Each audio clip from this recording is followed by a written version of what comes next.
நலாஸ் நாட்டு சர்க்கரை நலமுடன் வாழ நலாஸ் இந்தியாவிலேயே நாட்டு சர்க்கரைக்கு ISI முத்திரை மற்றும் அக்மார்க் அங்கீகாரம் பெற்ற ஒரே நிறுவனம். தொடர்புக்கு 9047045000.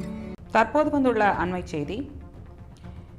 கூட்டுறவு ஆலை அமைத்து உரிய விலை நிர்ணயம் செய்ய வழிவகுக்க வேண்டும் என மரவள்ளிக்கிழங்கு விவசாயிகள் தொடர்ந்து வலியுறுத்தி வரும் வேளையில் அதை கண்டுகொள்ளாமல் திமுக அரசு அலட்சியப்படுத்துவது கண்டனத்திற்கு உரியது என தமிழக பாஜக தலைவர் நயினார் நாகேந்திரன் தெரிவித்துள்ளார். தேர்தல் சமயத்தில் மரவள்ளிக்கிழங்கு குறைந்தபட்ச ஆதார விலை நிர்ணயிக்க நடவடிக்கைகள் எடுக்கப்படும் என திமுக தேர்தல் வாக்குறுதி எண் 35 உறுதியளித்துவிட்டு அதை நிறைவேற்றாமல் விலை வீழ்ச்சியால் விவசாயிகளை அவதிக்குள்ளாக்குவதோடு இப்போது கூட்டுறவு ஆலையும் அமைக்காமல் அலைக்கழிப்பதுதான் திமுக அரசின் உழவர் நலனா என நயினார் நாகேந்திரன் கேள்வி எழுப்பியுள்ளார். விவசாயிகளுக்கு முறையான பாசன வசதி ஏற்படுத்தி தருவது இல்லை, விளைவித்த பயிருக்கு முறையான விலை கிடைக்க வழிவகுப்பது இல்லை, உழவர் நலன் தொடர்பான தேர்தல் வாக்குறுதியை நிறைவேற்றுவதும் இல்லை. ஆனால் பச்சை துண்டு போடும் போலி விவசாயி நான் அல்ல என்று ஆவேசமாக முழங்குவதால் மட்டும் என்ன பயன் என்பதை முதல்வர் ஸ்டாலின் உணர வேண்டும் என நயினார் நாகேந்திரன் தெரிவித்துள்ளார்.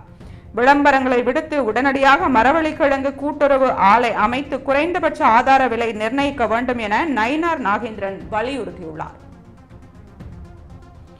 அண்மை செய்தி.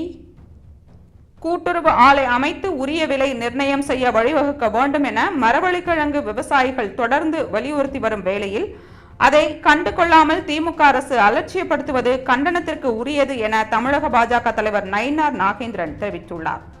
தேர்தல் சமயத்தில் மரவள்ளிக்கிழங்கு குறைந்தபட்ச ஆதார விலை நிர்ணயிக்க நடவடிக்கைகள் எடுக்கப்படும் என திமுக தேர்தல் வாக்குறுதி எண் 35 உறுதியளித்துவிட்டு அதை நிறைவேற்றாமல் விலை வீழ்ச்சியால் விவசாயிகள் அவதிக்குள்ளாக்குவதோடு இப்போது கூட்டுறவு ஆலையும் அமைக்காமல் அலைக்கழிப்பதுதான் திமுக அரசின் உழவர் நலனா என நயினார் நாகேந்திரன் கேள்வி எழுப்பியுள்ளார். விவசாயிகளுக்கு முறையான பாசன வசதி ஏற்படுத்தி தருவது இல்லை, விளைவித்த பயிருக்கு முறையான விலை கிடைக்க வழிவகுப்பது இல்லை, உழவர் நலன் தொடர்பான தேர்தல் வாக்குறுதியை நிறைவேற்றுவதும் இல்லை.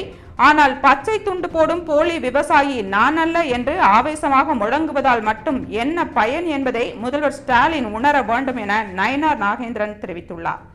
விளம்பரங்களை விடுத்து உடனடியாக மரவள்ளிக்கிழங்கு கூட்டுறவு ஆலை அமைத்து குறைந்தபட்ச ஆதார விலை நிர்ணயிக்க வேண்டும் என நயினார் நாகேந்திரன் வலியுறுத்தியுள்ளார்.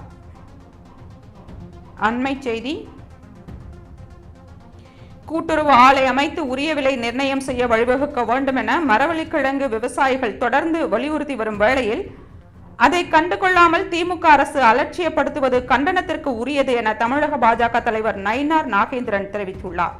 தேர்தல் சமயத்தில் மரவள்ளிக்கிழங்கு குறைந்தபட்ச ஆதார விலை நிர்ணயிக்க நடவடிக்கைகள் எடுக்கப்படும் என திமுக தேர்தல் வாக்குறுதி எண் 35 உறுதியளித்துவிட்டு அதை நிறைவேற்றாமல் விலை வீழ்ச்சியால் விவசாயிகளை அவதிக்குள்ளாக்குவதோடு இப்போது கூட்டுறவு ஆலையும் அமைக்காமல் அலைக்கழிப்பதுதான் திமுக அரசின் உழவர் நலனா என நயினார் நாகேந்திரன் கேள்வி எழுப்பியுள்ளார்.